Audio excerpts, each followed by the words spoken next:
Formula One leaves Singapore and heads over to Japan. For the first time in 3 years, we are back at Suzuka.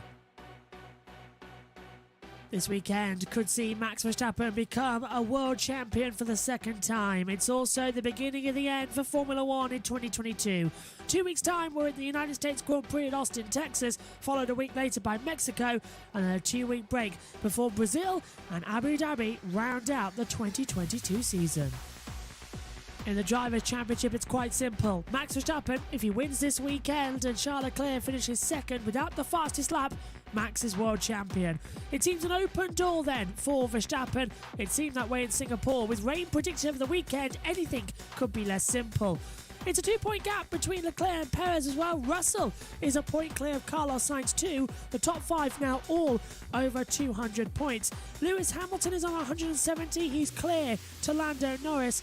However, Norris in a battle still with Esteban Ocon. Ocon, after a great performance last time out, is catching up. Alonso, Bottas and Ricciardo complete the first page. On the second page, Vettel is a point clear of Gasly, is a point clear of Magnussen. In a separate battle with Stroll, Schumacher and Tsunoda. Zhou and Albon battling out as well. De Vries not likely to race the remainder of the year. Latifi still pointless this season. And Hülkenberg only did the start of the 2 races this season. In the Constructors' Championship, Red Bull hold an impressive lead, 576 points to Ferrari's 439. They are in danger of being caught by Mercedes as well on 373. McLaren with a double points finish last time out, and Alpine scoring nil points. It is now advantage McLaren in the Constructors' Championship. Alfa Romeo and Leclerc 2 of Aston Martin, who've moved ahead in the standings from 9th to 7th with a double point scoring finish in Singapore. They're now clear of Haas, who are just the same points as AlphaTauri. Williams in 10th still have 6 points. It's Saturday morning and it's free practice 3 at Suzuka for the Japanese Grand Prix.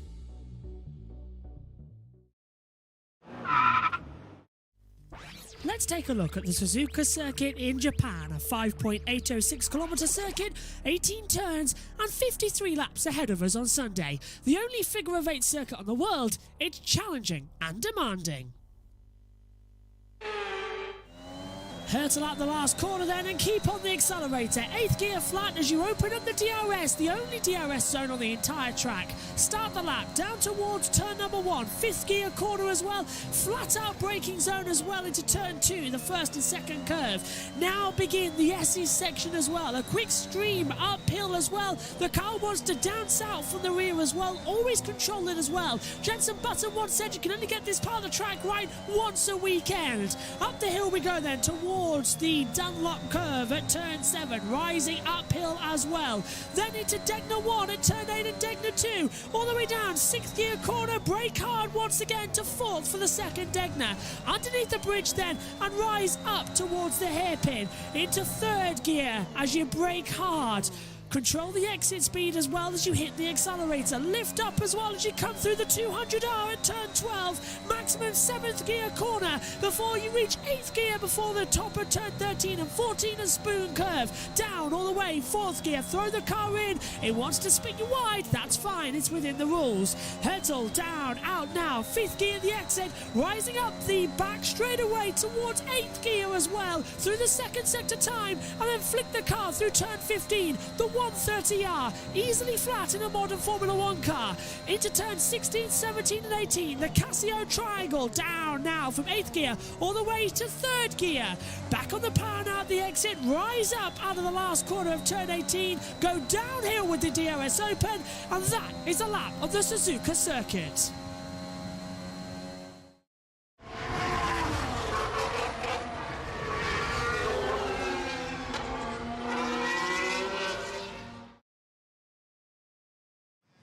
Good morning everybody and welcome to Suzuka. All set then and all ready to go for free practice number 3, with the news this morning breaking that the worst kept secret in Formula 1 is finally out as well. Now, it's going to be Pierre Gasly racing at Alpine in 2023 alongside Esteban Ocon, and at AlphaTauri alongside Yuki Tsunoda will be Nick De Vries as well. Let's hear from Franz Tost. In 2010 and 2011, It was really unbelievable for me. And I remember in those days when I said to Gerhard, we were sitting together. Well, we would hear, but unfortunately we're having a lot of problems with our microphones today in terms of our technology not being heard. Here we go. So successful, but at the end he won races and the championship. Then he went to GP3. Yeah, we keep losing TV pictures this morning as well. Something's going on, so that could take a little bit of a time to get used to. Once again, here we go. At the end he won the championship.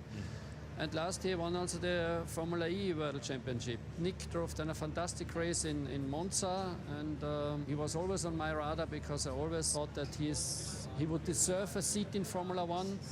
And at the end now this was decided, and I'm really happy that he is with us, and I'm convinced if we can provide him with a good car that he will show really good races, because as I said at the beginning, he is very professional, focused, and has a good technical understanding. Yeah, Simon? Francis' ecstatic face, really happy. I mean, they've got might be the small. We were trying to work this out. Might be the smallest ever. Well, we would like to know, but unfortunately it's still crashing up here in the comms box. Here we go. Championship, the Formula E World Championship as well. You don't do that if you're just sort of average. And I think he's going to be very interesting to see. When I do the F2, I think it took him a bit of time. It was the third season that he did, but he did get there. I think the question is, he's fallen into place at exactly the right time. He fills the gap that they needed when Alonso set off the driver market and moved around. It'll be interesting where he goes in that system, because AlphaTauri is normally about bringing juniors through. Where does Nick fit in to the Red Bull system and come into that? But absolutely deserves a chance. Probably deserved the chance 5 years ago, and he's got it now. Well, there we go. It's a big day for Yuki Tsunoda today, the first Japanese driver since 2014, Kobayashi in his Caterham, to take part in a F1 Grand Prix weekend. Huge amount of support for him today, and drier conditions as well compared with yesterday. I wonder how that's going to play out. Let's head up to commentary and to David Croft.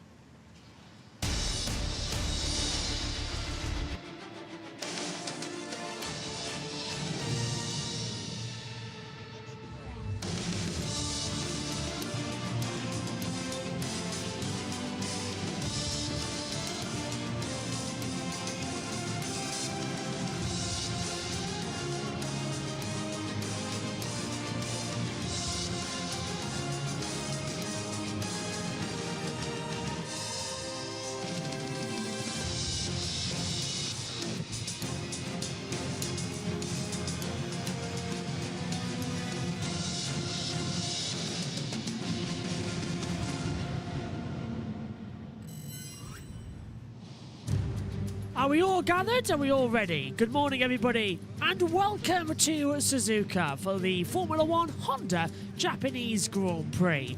It's a stark difference from yesterday as well. Blue skies just about around the circumference of the circuit as well, but it is dry, so it looks like we're going to be in for a quick day of running. A lot of action then here at the Suzuka International Racecourse as well. 3.60 miles, that's 5.807 kilometres. 3 sectors and 53 laps ahead of us on Sunday. Race lap record of 130.938 set by Lewis Hamilton. 40.4 metre elevation change and 18 corners to get used to as well. Pirelli have brought their hardest tyre compounds here just to make sure that life is just a little bit harder. It's the white-walled C1 hard, yellow-walled C2 medium, red-walled C3 soft tyre compound as well. And if we look over to the horizon, we can just about see the sea in the distance as well, but no water blowing in from there. Let's say good morning to Crofty, to Karoon, and to Jensen. For our listeners and viewers in the UK, it's tribute time, because it's hardcore Formula One action this weekend, Karoon Chandok. If you weren't here, you'd have got out of bed early this morning, wouldn't you? Possibly. I mean, it is unquestionably going to be the most important practice before qualifying, because yesterday was completely washed out, and it looks like, just looking at the radar we've got in our commentary box there, it should be dry for qualifying later, so we should see lots of laps on track, JB. Yeah, and this place in the dry is great in the wet, but driving this place in the dry is phenomenal. And for the guys that haven't raced here before, this is going to be a big shock to the system. Having 1 hour of practice before qualifying. Well, I'd love to hear as well what it was, but Jensen seems to have disappeared thanks to the TV pictures keep breaking up as well. There we go. What you for Suzuka for the first time that you came here? Was there anything like it? I had a fright. Nope, still gone. Okay, well, that is always going to be entertaining. Cynthia will be joining me in the comments box shortly as well, as soon as we work out exactly what's going on. Qualifying was actually a bit quicker than him, but it takes you a bit of time in the evening after a session to really get your head around this place. You need to sleep on it. These guys can't do that. I think what is unique about this circuit is the fact that it's actually narrower than most other circuits we go to on the current calendar. But because of the asphalt that they use and the cambers in the road, you've got these subtle cambers in the road. Most of it is actually positive camber, apart from turn 6, the last right-hand in the S's. So you carry a lot more speed than you visually think is possible in all these corners. And it is, I think in so many ways, that's a template they should use in other tracks, actually. Yeah, and I think that the big issue is you make a mistake at turn 3 and you carry that all the way through to turn 7. Because it's left, right, left, right, left, right. It's really, really tough. And in anything around here, it's fun to drive. In a Formula 1 car, because it's so narrow, everything comes up on you so quickly. 1962, this place opened, 60 years ago.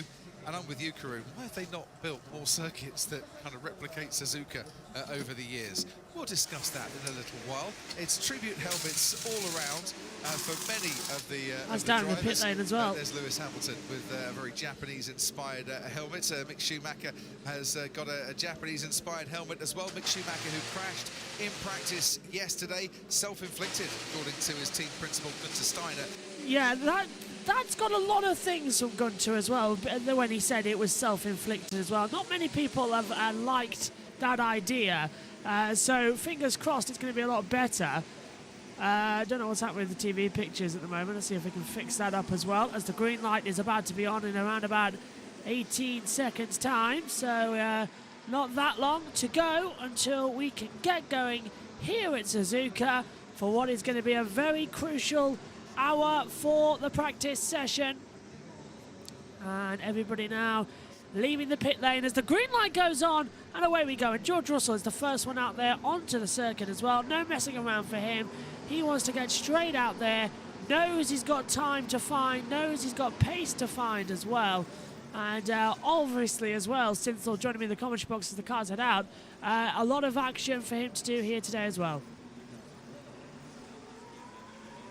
If I could hear him. And I think I now know what's going wrong with my system because it's not set up correctly. So that often sees why. Hopefully I've pressed that button. Morning, Synthol. Good morning. There we go. It's a very early day. Yes, it's very early and all these systems want to play havoc with me as well. And I can't find where our race data is that we have. It seems to have disappeared on me, so I'm going to steal it back from another source. But we are nearly all set to go. What do you make of this morning's news, first of all, for those of you who haven't joined us as well? The fact that Pierre Gasly is going to leave AlphaTauri and will join the Alpine team for next season as well, as we now get our systems back up and running fully. So yeah, Pierre Gasly leaves AlphaTauri, joins Alpine, and then Nick de Vries will go and join AlphaTauri as well. As I must apologise for whatever's going on with my TV signal here today as well. As it goes and comes back, I will get it in operation. There we go, look. I think there's a power glitch somewhere, but what do you think, Synth? Yeah, I think it's great news. I think we all saw it coming, of course, this news. Yes. But it's very interesting, of course, and for me as well.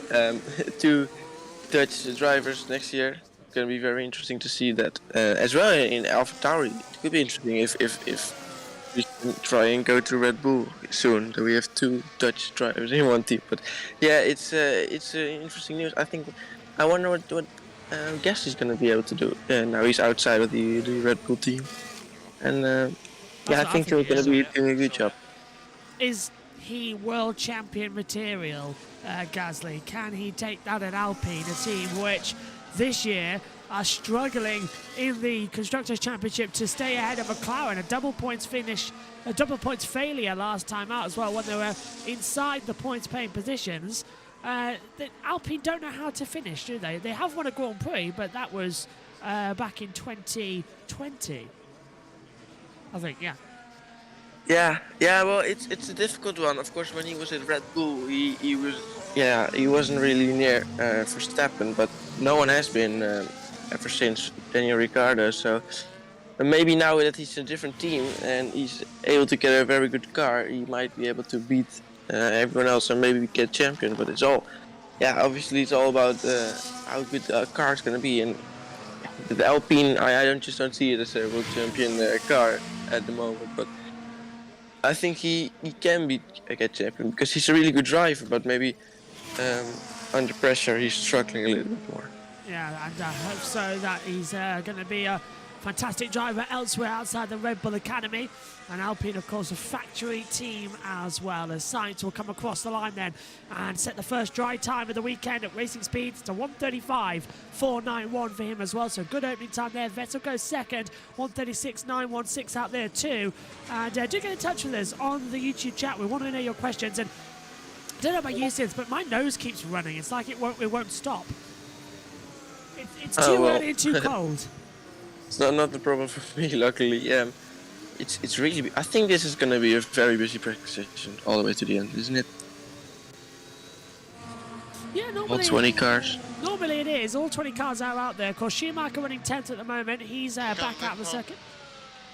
Oh, and Stroll's. MFA Grey 02, okay. MFA Grey 02, okay. Stroll saying there he's got limp home mode. So we'll keep an eye on that. Norris goes fastest to 1:34.246. Now Perez taking the top honours. Verstappen might just take that away from him shortly as he comes into Casio Triangle now. Out the last corner. Verstappen looking mega fast and does go mega fast with a 1:32.050. So here at Suzuka, it's a Red Bull 1-2 with Tsunoda fourth actually. So Japanese fans got a lot to cheer from at the moment out there on the track, and this is Nicholas Latifi remembering the right chicane this time, but locking up and going straight on over the track as well. I mean, how did he yesterday take the... Oh, he's took the AstroTurf as well, actually, at the Casio Triangle, but how did he yesterday get the wrong chicane and then have the audacity to blame the car? I have never seen anything like that, to be honest. He really just blamed the car for just taking the wrong turn. I don't know how he did that. Poor car. I know, it's not that bad of a Williams, is it, at the moment? To come No. through.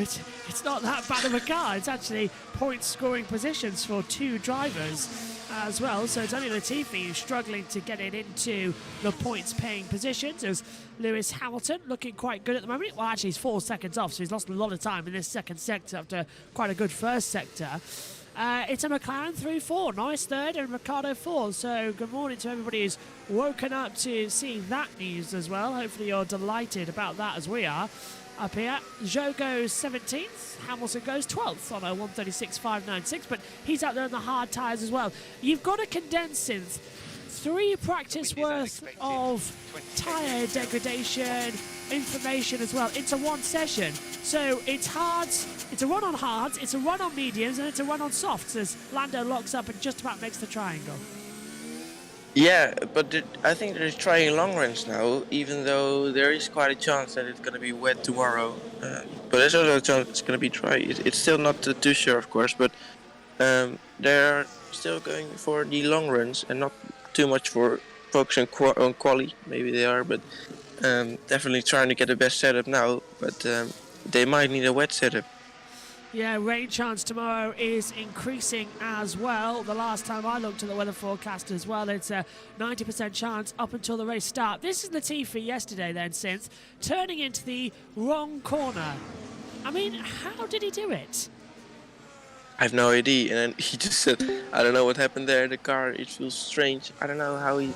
But if you just think about it and think about all the previous incidents Latifi had, the team radio will always be, I don't know what happened there.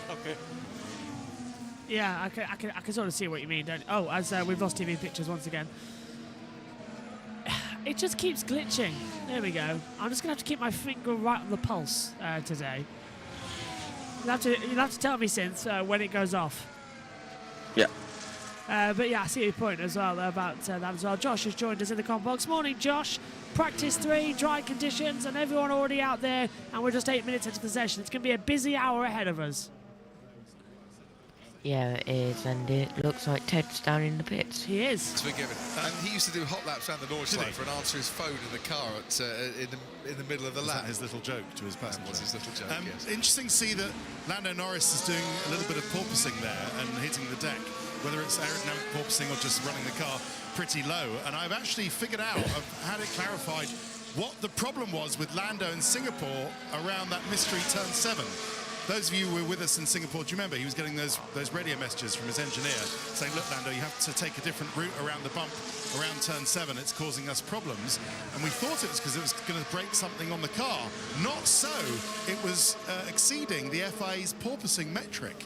That was the problem. That was the danger that the McLaren engineers wanted to make sure Lando was within, because if you exceed the FIA's measurement of how much you're bouncing, then you could get into a little bit of hot water with the authorities. So that's what that was all about.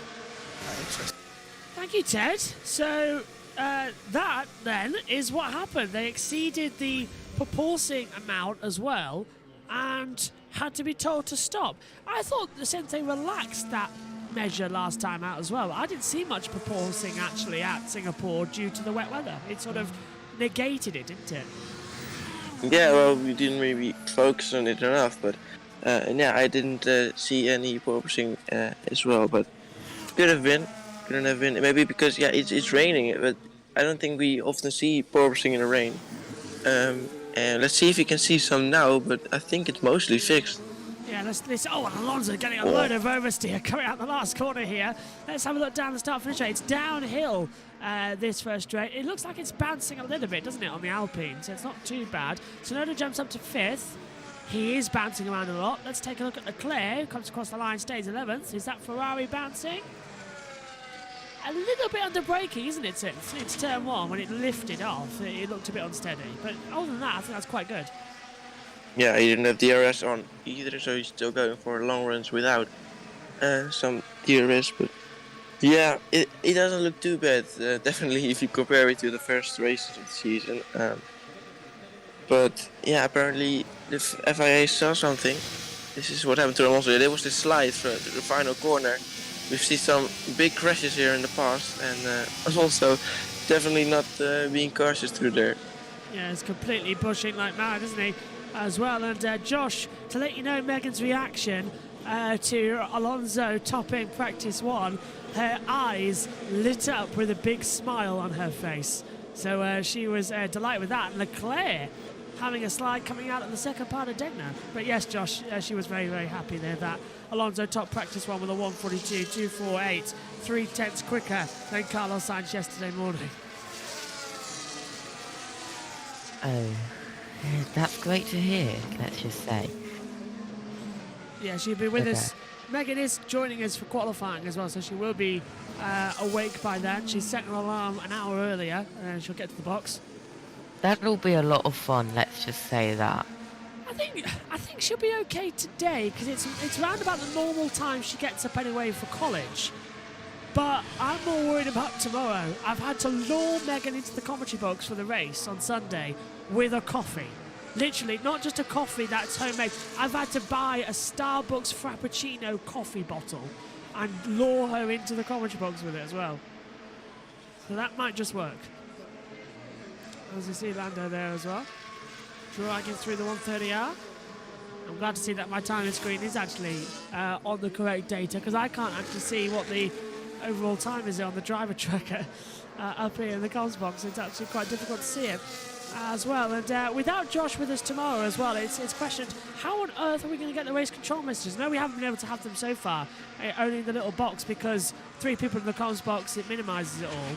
But we have got I can do it. So the same way that Josh... I have no rear grip. Nothing at all. Very, very poor rear grip. Okay, copy that.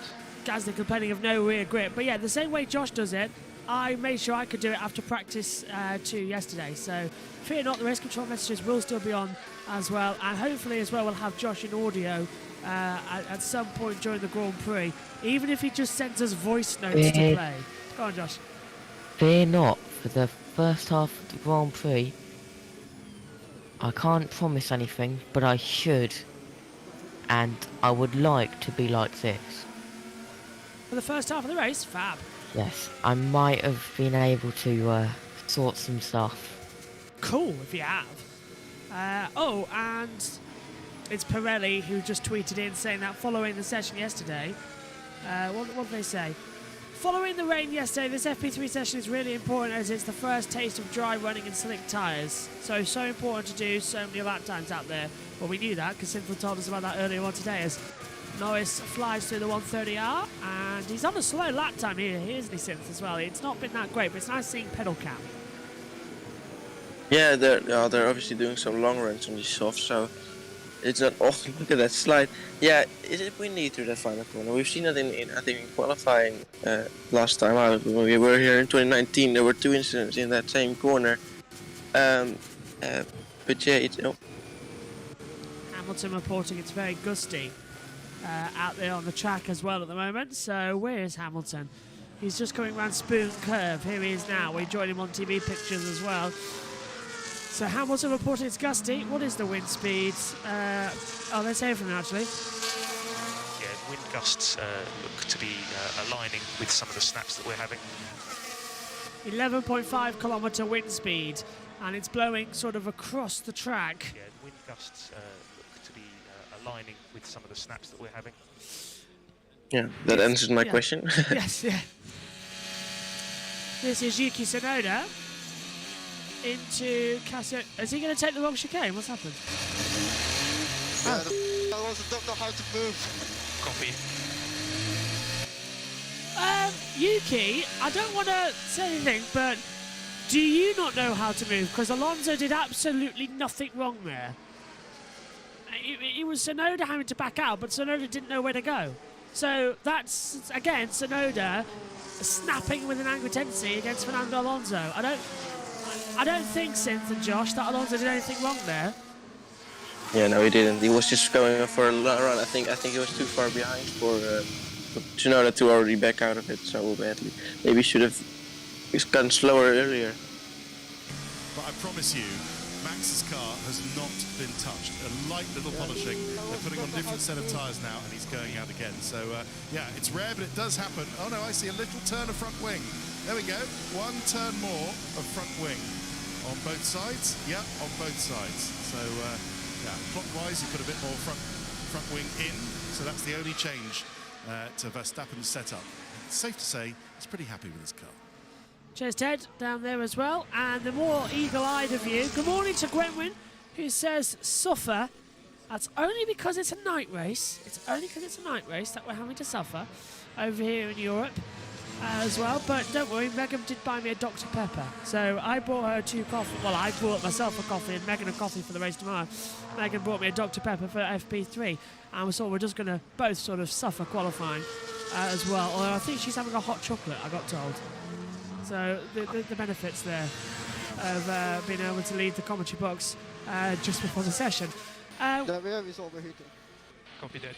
The rear is overheating as well. That I can't tell you. Don't mind my alarm going off again. We couldn't hear it actually. It's alright, we couldn't hear it. Although I am slightly worried that I had so many alarms on my Alexa that it might have already gone off and woken the entire house up. So when I walk back in about 43 minutes time, everyone's going to be angry at me. But I've got an hour to kill, so I don't need to be in the commentary box. Everything was already sorted out last night, so I'm going to leave the commentary box and I'm going to go back inside and have some food and try and watch some telly, or even play a game. Actually, I might play a game as well. Uncharted on the PlayStation. That sounds very nice for a morning relax as well. What are you going to do since in between sessions? I might try to sleep. Oh, maybe, right. I guess. I was going to say, Josh, what about you? See, I would like to sleep, but knowing me, I wouldn't wake up. Good point. I probably wouldn't either. That's why I don't go back to sleep until after the sessions. Graham says, what a nice time for me, midday. Yes, it's only for a few times every year. Well, 4 times next year. You'll have this, Graham. We'll have it in China, we'll have it in Australia, we'll have it in Japan, and we will have it in Las Vegas as well. So, all good for you. Because Las Vegas is 6 a.m. for me as well, so 4 times next year. Graham says, put one more day, race day please, with Sendai back, yeah. Also, the more Akun team might notice I have got my Japanese shirt out as well. I wear this every Japanese Grand Prix. Usually I wear it on race day, but because it's a championship decider, I've got to wear a nice shirt, so I'm going to wear it on qualifying day instead. This beautiful Japanese shirt as well was bought for me by a friend as well. It is a motor racing shirt of Japan, and I'm loving every second of it as well. What are your guys' opinions on the weekend so far in terms of who? Oh, we're gonna have an audio FX lap, so let's take a listen then as well to Max Verstappen on an audio lap as well. So turn up your devices around the world and listen to Max Verstappen belting out a lap.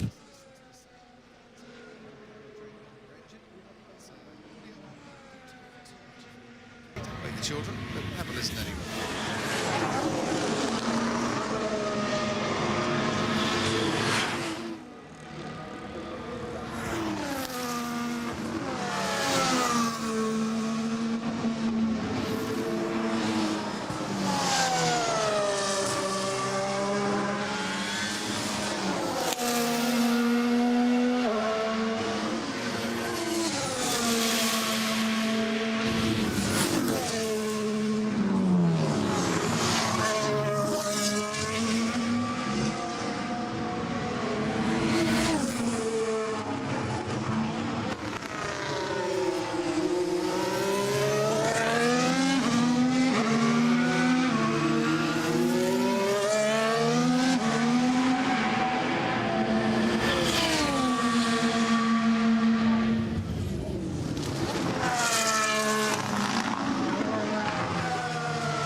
Across the line now comes Max Verstappen with a 1:36.708.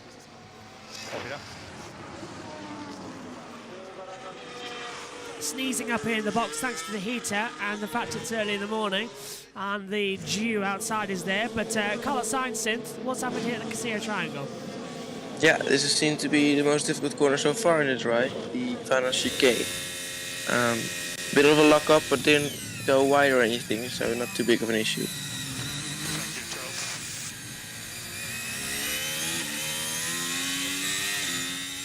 Oh, thank you, Charles, he said over there. So I don't know if he's talking about King Charles III or he's talking about Charles Leclerc as well. Up at 3:30 on Saturday morning, but let's go as well. Crofty, what have you got for us? Saturday morning, let's go, says Glenn. Mercedes, mug of tea. Thank you very much. Simon Smith, thanks for the shout out last night. Here sits a broken man. P1 and 2 live yesterday, 3 hours sleep, then to Wembley to watch the Lionesses. At least they won. Got home just before 2 a.m. No point going to bed. Absolutely bring it on. It's sport all the way through, Simon. Sleeping off at work on Monday. Emma says, Button and I are watching FP3 in bed. Her brother Jensen was too lazy to join us, unfortunately. So Jensen's the boy, Button's the girl cat, I think, on that one. Charlotte, tea in hand, ready for FP3. Excellent work there, Charlotte. One more picture to show you, along with Carlos Sainz, his pit stop. Harry Keegan and Mark watching Japan F1 in Osterley. There are sound boys keeping us all on screen and making sure you can hear us. Thanks, chaps. Well, it is nice to see and hear from them at the moment, as we've now got the opportunity to sit down for a few minutes. As Sky have gone on an ad break, which means that we are on the pit lane channel up in the comms box as well. But nice to see as well. Gwenwyn, I know you're probably thinking, why is everybody making a fuss? I have to get up in the middle of the night. No one ever makes a thing about me. Gwenwyn, you can trust us. We always are so impressed with the Australian F1 fans, especially yourself, who wakes up for every single Grand Prix. Yourself, Australia now, and of course Beth, who at the moment is still working. We'll probably see Beth before the end of the season.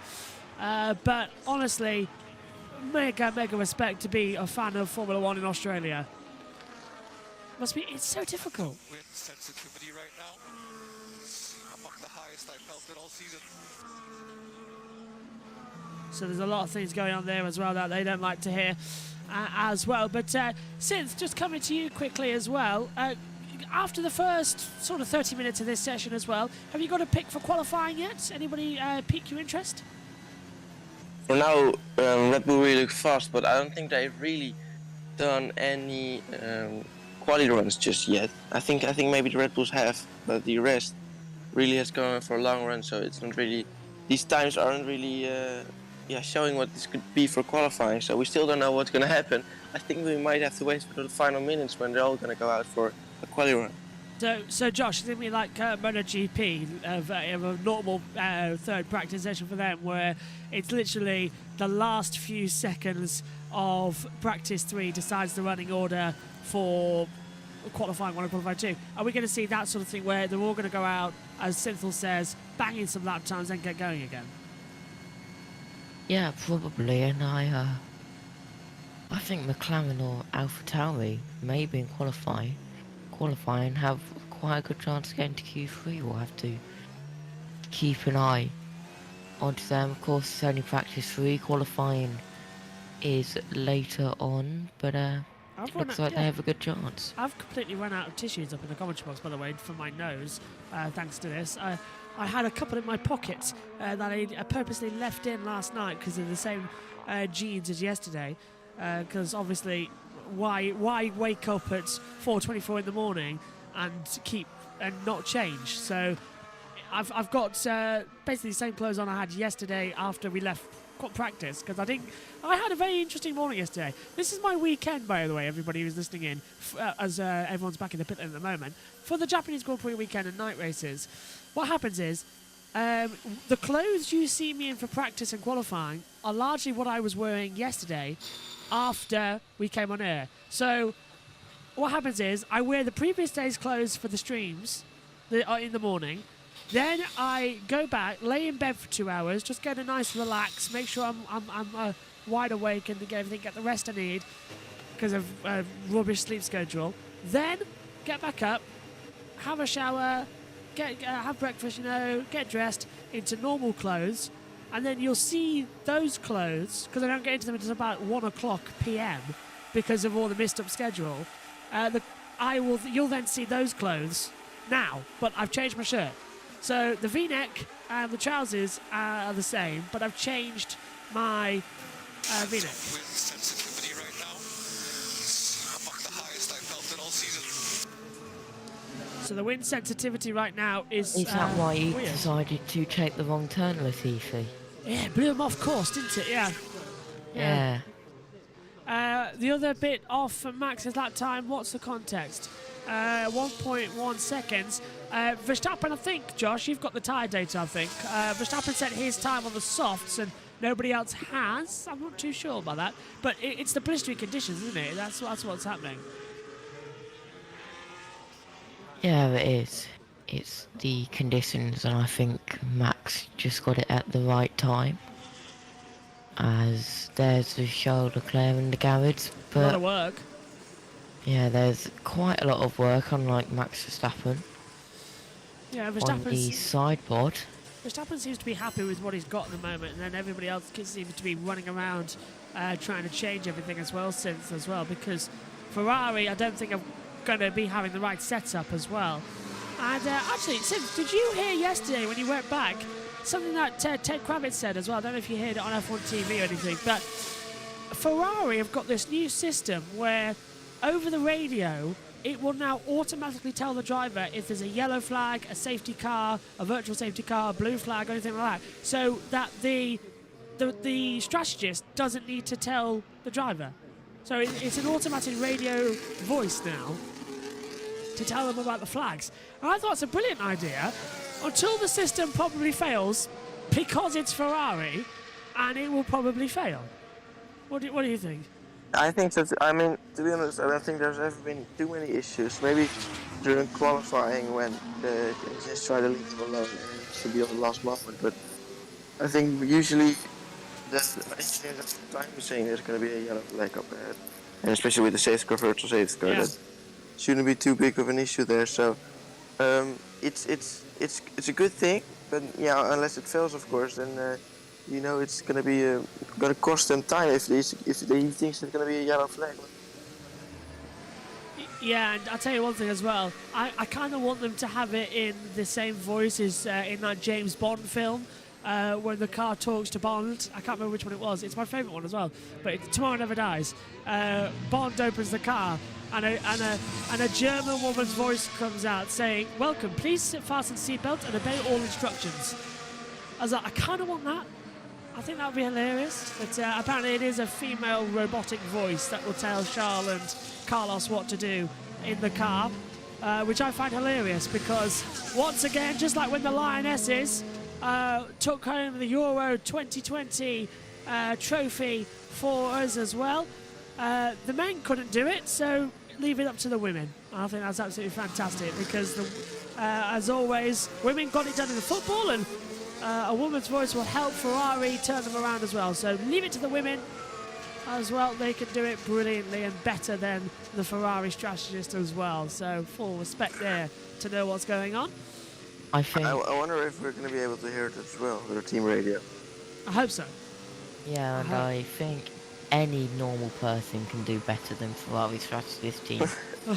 As Hamilton goes third at 1:33.254. I could do. Oh, got a yellow flag, sector 2. It's gone green now, so as soon as I pressed it, I could do better than the Ferrari strategist. And I am hopeless at mathematics. Hopeless at mathematics. I mean, I don't even know anymore. Was in track sector 12, so that would be turn 12. Turn 12. Yeah. So is it Verstappen? No, this is Degner. So this isn't it because it's down. Anyway, Ted's at Mick Schumacher's garage. Feeling his way into the session. It's no surprise that he's last and slowest at the moment. I don't think they've actually gone for a particularly quick lap while he's just finished. He's just finished a front suspension change. You can see the mechanic just finishing up the speed take of his number 47. So I don't know, Crofty. I always associate. You know how you associate circuits with drivers somewhere. Yeah. Maybe it's just because I like my history, but his Mick's dad, Michael, I always associate parts of Suzuka with Michael Schumacher and his battles with Mika Hakkinen and Damon Hill, and absolutely, you do think of it. And anyway, I think Mick needs to channel some of his dad's inspiration to get out of Q1. It's going to be hard, but that's what he's going to try. But of course you do. You come to a track here where Michael won 6 times and took 8 poles. You can't help but think about him. I mean, I agree with Ted. One of my first memories driving here into the gate every year is thinking back to that race in 2000 where Michael beat Mika to win his first Ferrari title. And it was such a big day because we'd all been there watching and waiting for Ferrari to finally break that streak of not winning the driver's title. And it was a fantastic Grand Prix. Yeah, well, Mick Schumacher races for the first time here at the Japanese Grand Prix.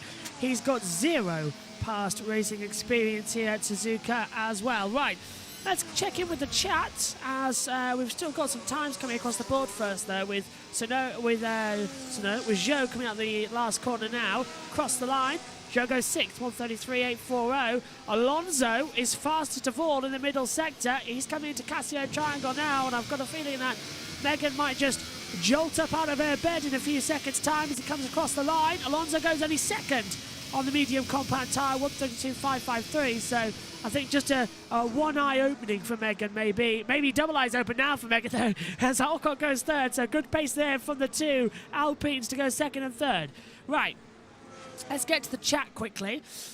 Because Gwenwyn has said, to be fair, the European races don't really bother me since they're around between 11 p.m. to 2 a.m. But the American races bother me.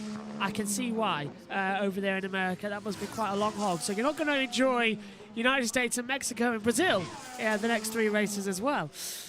Coming back, SHT, good morning, as well, says, hey mate, well, back-to-back breaking news today. Expect some fireworks between Ocon and Gasly next season. These two are going to back off against each other.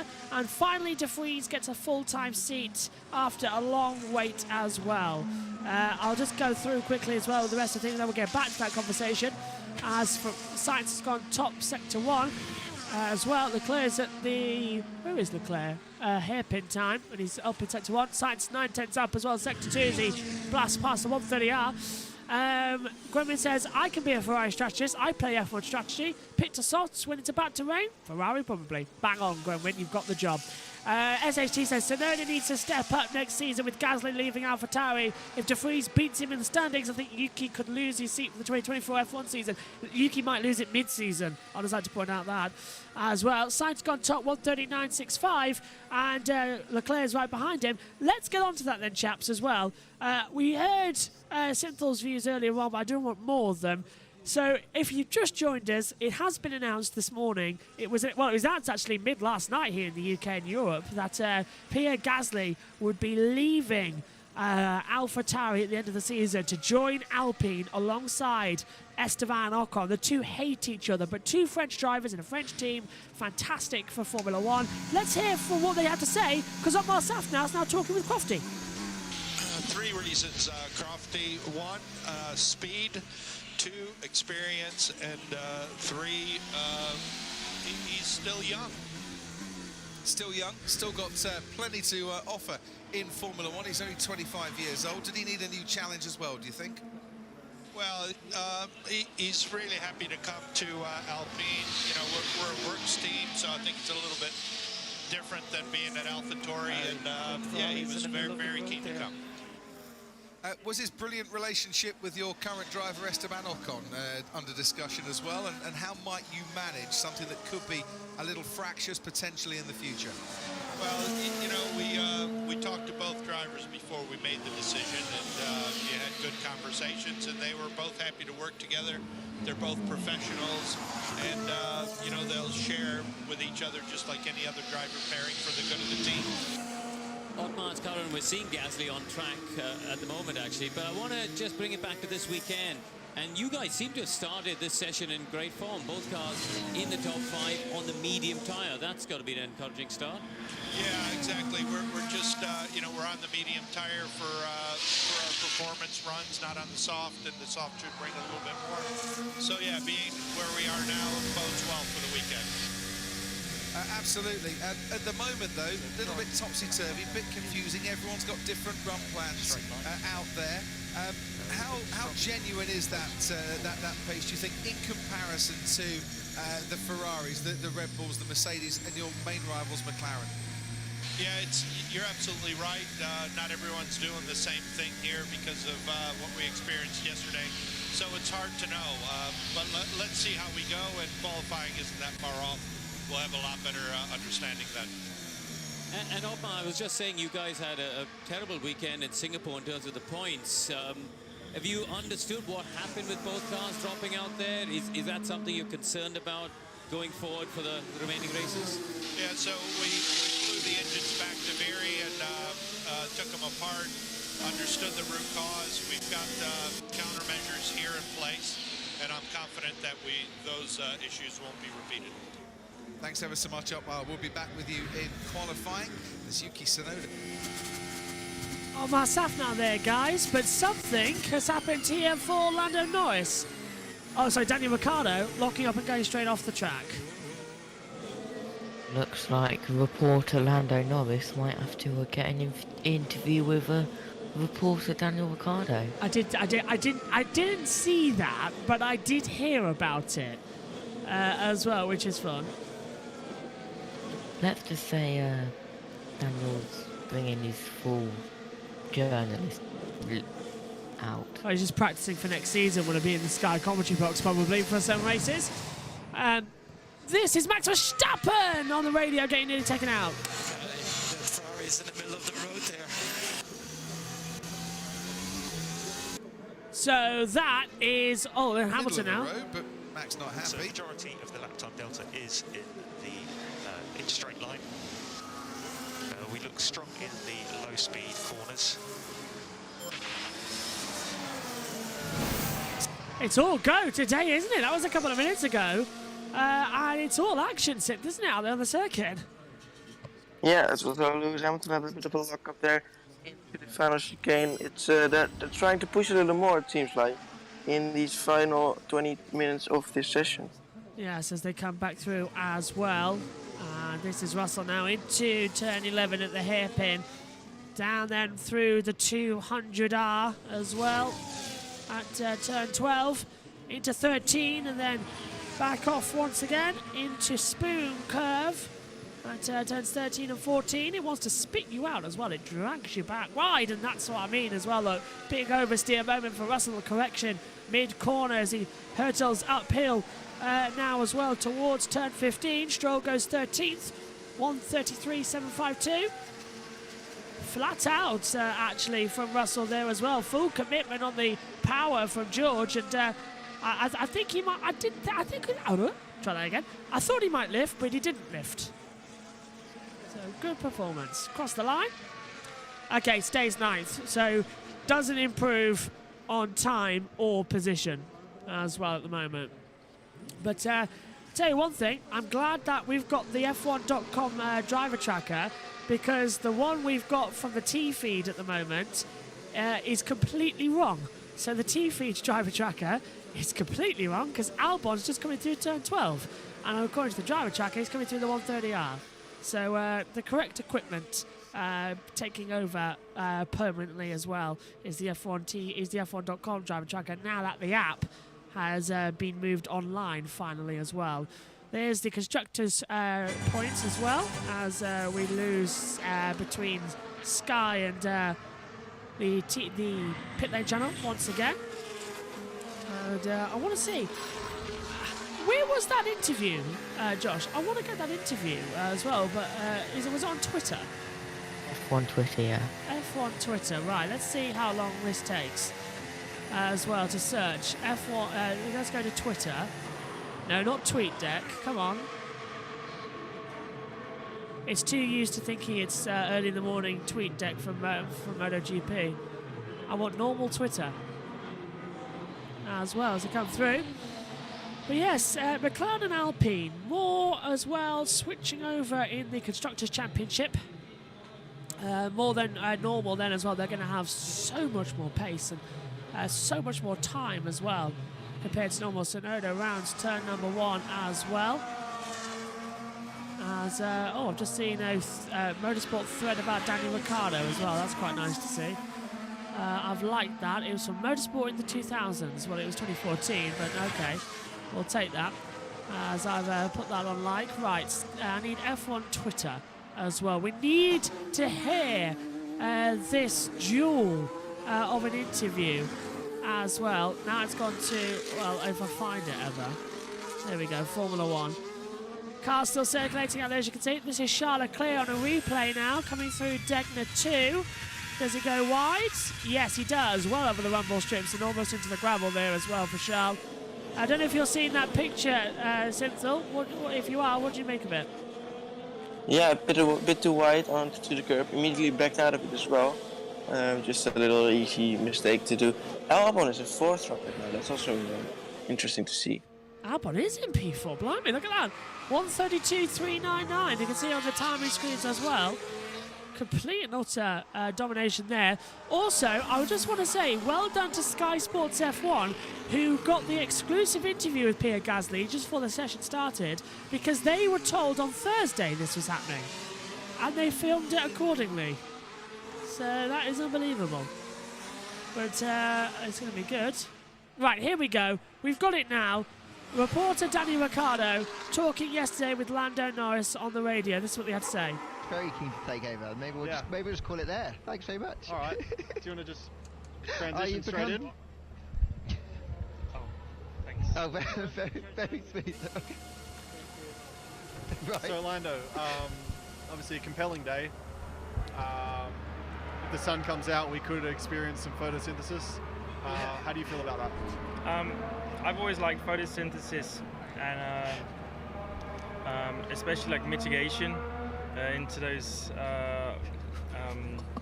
contours. So yeah, I've always loved space. Yeah, it's we're all big fans. We're all big fans. I'm going to go back to the booth with Lawrence. Thank you. Oh, for you might do me goodness out of a sake. job, Daniel. Are we done? Lando's very keen. I mean, come on, that's actually quite good from Danny Rick. But he's got practice from this because he's godfather to Natalie Pinkham's kids, and Natalie Pinkham is the Report One Sky, so he's got experience. He's got people in the know to talk about that. But I don't know if you heard that as well. That was absolutely hilarious from Danny Rick. Yeah. How does he come up with it? I have no idea. It's constant drama. And Josh as well, I was giggling there and I nearly swore. Thank God the microphone was muted. It's too early for me to have a filter. But that was funny. I nearly did it again. That was really, really funny from Danny Ricciardo as well. I'd like to add another word onto that, but I can't because it is early in the morning. And I don't know what the watershed is, whether or not it's still okay or not. As well. Oh, yes. See, not in Australia. everyone knows that the watershed starts at 9, but no one knows when it finishes. That's the main question. Is it 6 a.m.? I'm 90% certain it's 6 a.m. Josh, Google, when does the curfew end? When does that watershed end? Is it midnight? Surely not, because there's movies in the middle of the night with everything. I don't know. That's entertaining.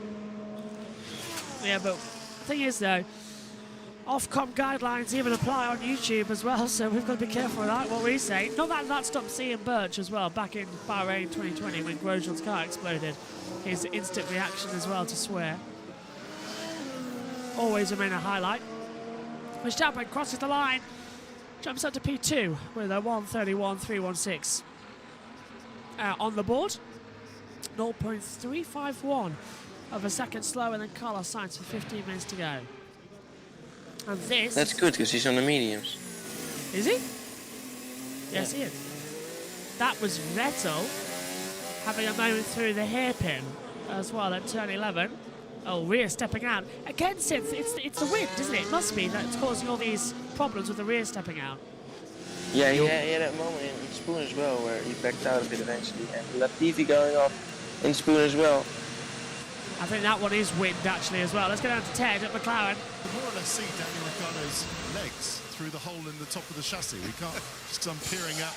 So it looks like something around, it's like an electrical connector, I think. It's something in the pedal box. Karun, gents, what's in that area where they're looking around Ricciardo's feet? I assume Ricciardo's feet are okay. But yeah, it's not a chiropodist instead of a mechanic. So the Chiropodist, Crofty, chiropodist. That's exactly where the pedal box is, isn't it? Yeah, Let us look in pedal cams. It could be a sensor. It could be something to do with the way the brake. Because obviously they use brake-by-wire systems, and the throttle as well is fly-by-wire. There isn't a cable. It's it's electronically controlled. So as you say. But it could be a number. It could be the pedals itself. It could be. Does look around the pedals area. And yeah. He's actually been given some coaching, as he often is, Daniel Ricciardo, by his engineer about how to take the last chicane, the Casio Triangle chicane. And he was suggesting, Tom Stallard, to Danny Rick, that if he just carries a little bit more speed, don't try and brake too hard, just carry a bit more speed as you turn in. The data suggests that the car will live with it, and then maybe brake around the apex of the corner. Sounds a bit unusual, but that's what they're saying. But they need to find some speed, don't they, McLaren? They're trailing Alpine, their rivals for that fourth in the constructors, quite considerably. Have been all weekend here. So yeah, I'm a bit worried for McLaren's pace at the moment. Don't worry. Lando done on the last run. Lando's last run. The trouble 17th. is, because this is the first and only dry practice session. There are a lot of mixed up run plans out there, and honestly, until the cars cross the line at the end of their final quali sim, that's when we'll see the genuine one-lap pace for everybody, because I don't think we're seeing that certainly at the moment. No, we're not. As Yuki Tsunoda bouncing over the last chicane as well. Who's he going to blame this time for hitting the bump? That's what I want to know as well out there, because it's that's unsettled the car a lot at the rear, and that was Yuki's own fault. But it's interesting now for Tsunoda, because he makes his Japanese Grand Prix debut, becoming the first Japanese driver to take part in his home Grand Prix since Kamui Kobayashi in 2014. And I interviewed Kamui Kobayashi actually about his podium in 2012 at Silverstone a couple of years back, and he had no recollection of it whatsoever. Is the jokey character of Kamui Kobayashi as well. See if I can dig that interview out actually. As well. You are good for another 42 minutes. For? The watershed. Ah, great. So it ends at what, 5:30? Yeah. 5:30? That's a weird time for the watershed to end at 5:30 a.m. Oh, okay. So we're good for the watershed then, here, because we're a UK broadcaster. It's not our fault if we swear and it's elsewhere in the world. As well, you see the mountains in the background. I love Japan so much. I just love it so much. It's one of my favourite races on the calendar as well. A wet race, even better as well. But hopefully it's a safe wet race, not like in 2014 when the typhoon blew through and the accident with Jules Bianchi as well. Saw Hazel Southwell tweeted yesterday actually as well about how every time she sees rain in Suzuka, she always gets a bit feeling sick as well, and I know what you mean as well, Hazel, about it all. It's too much to remember that day as well, especially up in the commentary box as well. Martin and Crofty knew exactly what was going on. Ben and David Coulthard knew what was going on but couldn't say. It's an awful situation. I remember actually knowing the race would get a red flag for the rain and prepping notes for a red flag. We didn't expect that. And then I always remember the last shot we saw of Jules Bianchi. Well, obviously not when he was racing, but in person. It was under the red flag period as well, the first one. And he was bent over, crouched in the pit lane, wiping his helmet as well. And as I'm talking to you now, I can remember that in my mind quite clearly as well, and a horrible day. But the safety in Formula 1 now is a lot better. This man here wouldn't be alive if it wasn't for the halo. Zhou Guanyu, as he jumps up to P5 with a 1:32.385 as well. And now Russell and Hamilton on improvement lap times. Okay then, Synth and Josh, are we in now to qualifying simulations? Are we all going to see some really fast times now? Yes.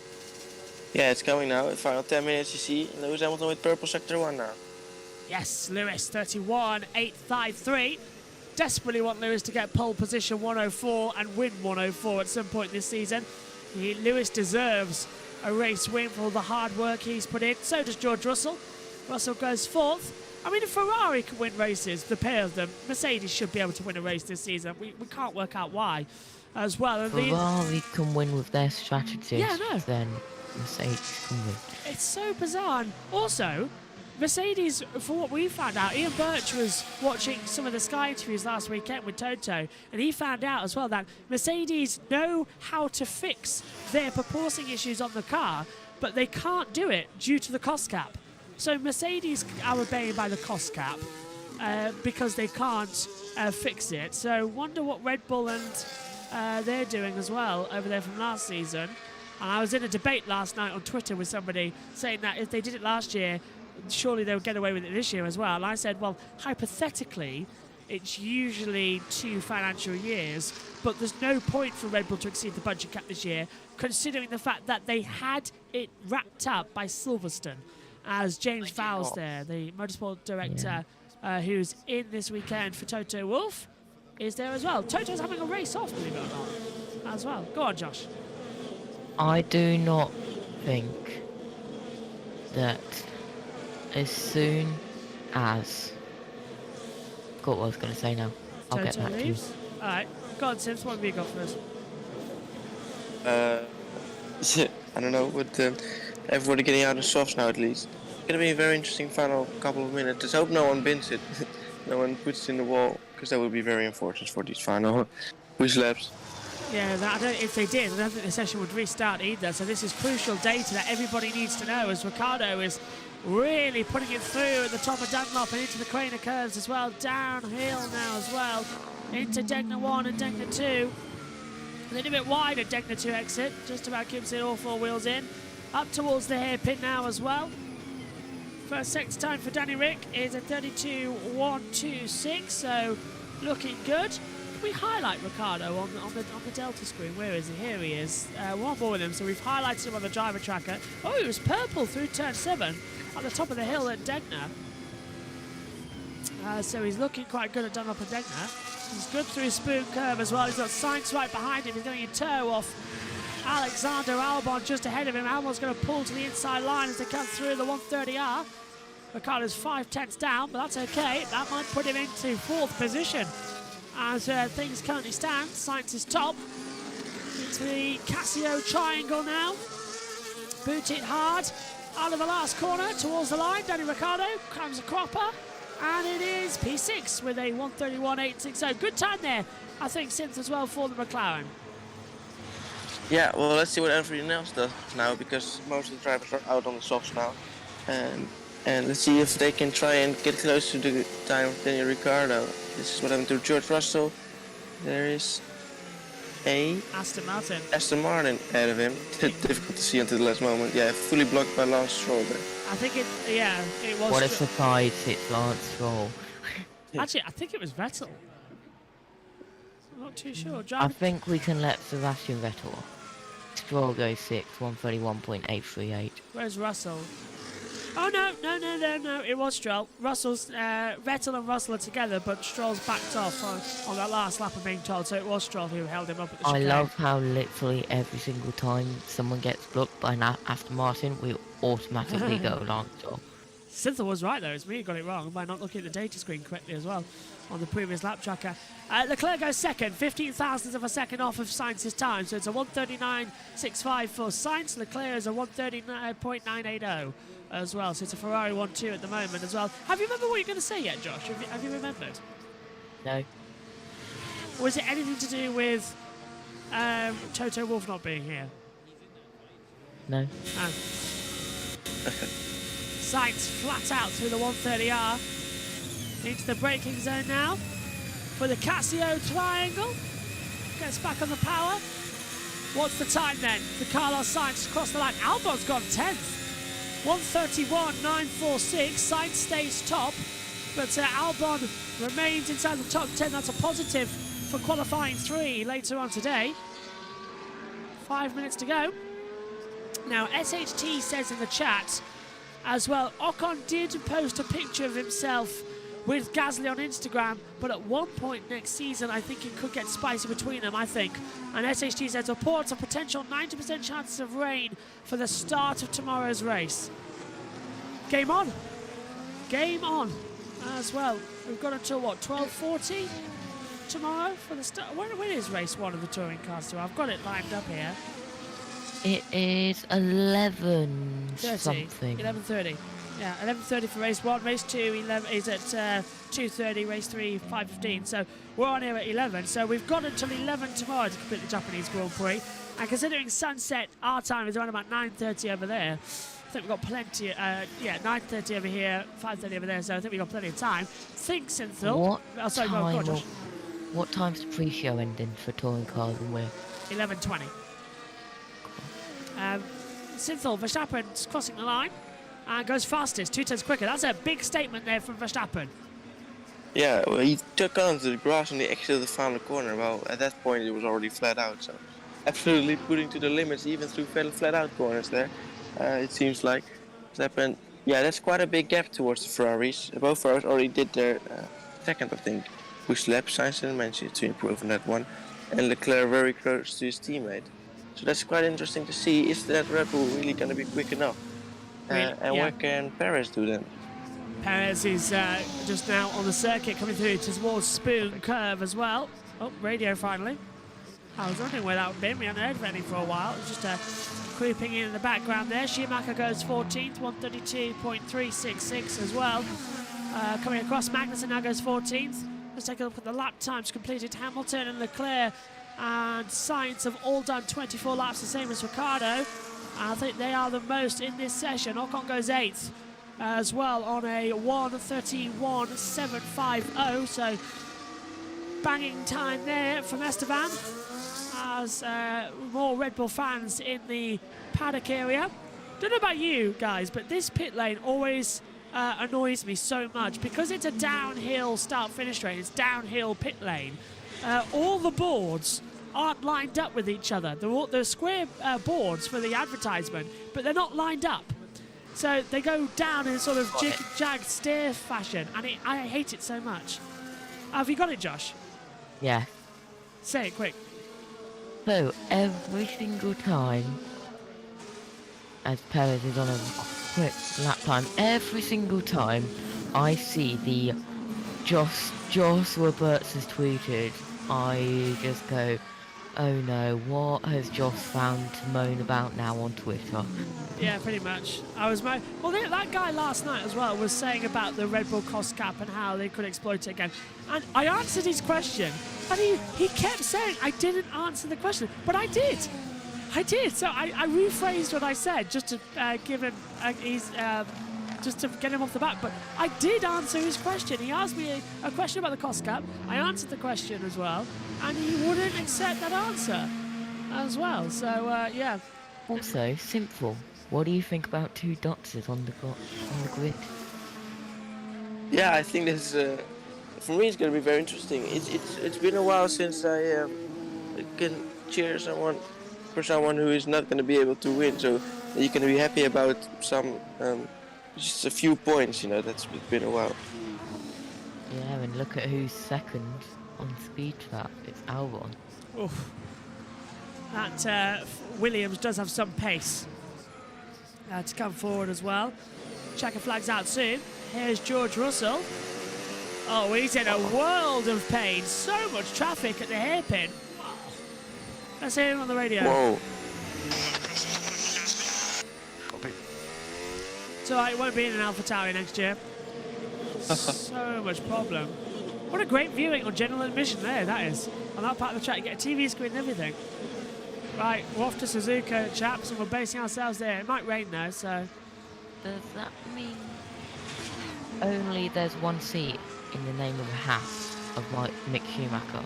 Well, rumoured I heard this morning was that, I'd say this morning, about 40 minutes before I got to the commentary box, I texted some journalists from who are on site, and they've told me that the current rumour is that Mick Schumacher will sign a one-year extension with Haas and then go to Audi in 2024. So pretty much what we all thought would happen anyway is going to happen. He'll be with the Sauber Audi entry in 2024 as well, before and do another year with Haas as the checker flag comes out. So, which means that possibly now the full 2023 grid.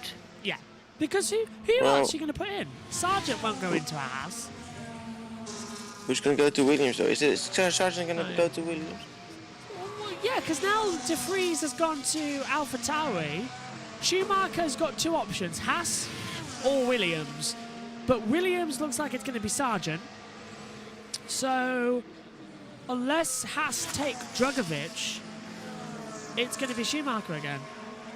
The rumours as well that it could be Giovinazzi or Hulkenberg in that Haas as well. So it's still not very certain about that, but I think so. It's going to be Schumacher. The Marcel's back. I don't want Hulkenberg. I'm sorry, but Hulkenberg is a great reserve driver and he's a great racer, but he's had 5 attempts at Formula 1. He's been with so many different teams in his career. He's still never got a podium, still never got a race win. I don't think Hulkenberg is deserving of yet another shot in F1. I'd rather give it to somebody who's got a chance, which is Mick Schumacher, Felipe Drugovich, Logan Sargent. I'd rather have fresh blood than old blood. And I don't. My mind's gone blank. Has the Williams seat been filled for Latifi? No, it hasn't. So that is one seat. Yeah, so there's 2 left. It's The two left, one at Haas, one at Williams. That's it. Not enough front end. But Williams looks to be Sargent, Haas looks to be Schumacher. So I would like to see Logan Sargent in F1. Well, yeah, I mean, hang on, this is Verstappen through Degner 2, getting on the exit curb and jumping over as well, so nearly a bit of a mistake there. Since we commentated on Formula 2 this season as well, I know Josh, you did some races as well, but Sargent's a great racer, and he's an aggressive, fair racer as well, so he could be quite an exciting thing for Williams. Yeah, definitely. I'm looking forward to seeing him in the Williams. I'm pretty sure it's going to happen. I don't see anyone else in that Williams, to be honest. I hope that Dragovic is going to get the seat, but I'm afraid it's not going to happen next year. Yeah, I know. I'm afraid what's going to happen next season as well as they come down. There's the 5 light gantry as well. It's so windy, it's blowing the camera as well for the start lights as they come in. I thought it was Sainz on the pit wall there, but it's not. Because Sainz is definitely out on the track on the grid, but it does look like him. It's Antonio Giovinazzi, of course, who does look remarkably similar to Carlos Sainz. Charles Leclerc coming into the Casio triangle now as they all line up on the grid to do their practice starts. Just a reminder for you, we'll be back on here 6:40 a.m. for qualifying. Usual 5-minute build-up, then a 10 minutes prep as well. We'll hear from Ted Kravitz down in the pit lane as well with all the news, views and opinions, and then we'll be ready for the session. Myself and Megan up in the commentary box, Josh will be at race control. And Synthel, disappointing you can't join us for quali, but it's been mega fun having you for all the practice sessions. It's going to get your opinion. Who's going to take pole in the race in the session later? Yeah, I do think Verstappen looks really quick. You see a bit of a lap recap from him now. He looks very strong for sure. And I think he's going to take pole position as well. Well, part of the midnight gang then, here as well, as it's 6 a.m. over there in Central Europe for Synthel as well. So good morning to you. 5 a.m. over here for me and Josh in the UK. And also, we've done it again. We did it in Australia, now we've done it in Japan. The same 3 commentators across the practice sessions as well, as it's very late as well over there. Basically, you could say Synthel is the F1 night race practice commentator. Yeah, absolutely. Matthew Owens would have joined us in the commentary box for a session, but he is busy with Matt White this weekend on the Bathurst 1000 coverage that you can listen to on USRN. We will be on USRN 2 later on as well for the Grand Prix of Japan. Right, here's your session results then for the Japanese Grand Prix third practice session. It's Max Verstappen who tops the session for the first time this weekend. Carlos Sainz is second. Charles Leclerc third. Fernando Alonso fourth. Sergio Perez is fifth. George Russell sixth. Lewis Hamilton seventh. Lando Norris goes into 8th position. Esteban Ocon ninth. And Lance Stroll rounds out the top 10 as well. 11th place for Daniel Ricciardo, 12th for Alexander Albon, 13th for Valtteri Bottas, 14th for Sebastian Vettel, 15th for Kevin Magnussen, 16th Mick Schumacher, 17th Yuki Tsunoda, 18th for Zhou Guan Yu, 19th Nicolas Latifi, and 20th for Pierre Gasly as well in the AlphaTauri. A lot of different strategies out there, a lot of different runs as well. We won't know exactly what the running order is going in to qualifying after a disrupted weekend. Okay then, chaps, just quickly coming to you as well. We've got a little bit of time left as well. Since, first of all, thoughts on practice and then going into qualifying, who's going to be a shock eliminator? And you've already said Verstappen pole. Ooh, shock eliminated. Well, it was very interesting, this qualifying, of course, this practice session. Just many cars on track all session. Somehow no incidents, not even a yellow flag. There was one yellow flag, but there was no reason for that because no one had an incident. But a shock. Who's gonna get eliminated? I really don't know. I think we're not gonna get a shock eliminated someone this time. Oh, good call. Josh, same question to you. I think Josh might have frozen. Okay, well, myself and Josh will be back with you for qualifying. Megan Birch for joining us. My thanks to you, Synthel, so much for joining us in the practice sessions. Go get some well-earned rest as well and have a great qualifying race. We'll catch up with you throughout the weekend as well on text. We'll be back then, 6:40. Bye for now.